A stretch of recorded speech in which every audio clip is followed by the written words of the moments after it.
and 3 eggs. 3 eggs. Oh.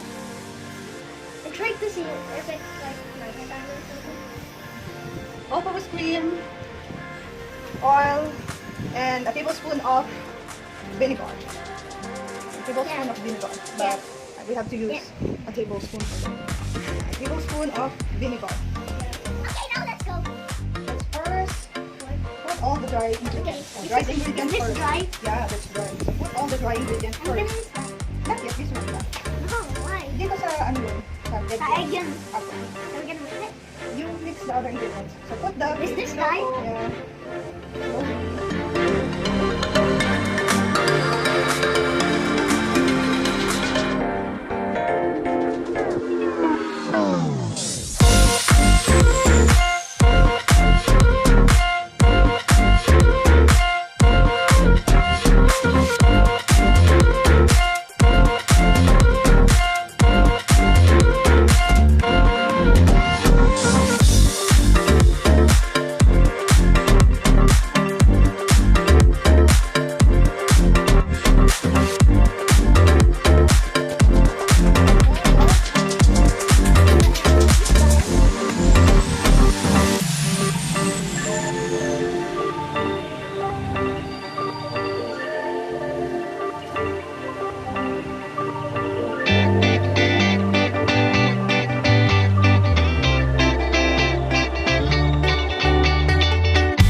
How does it taste?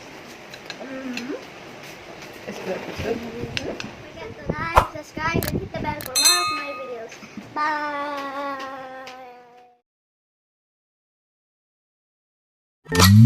Pastel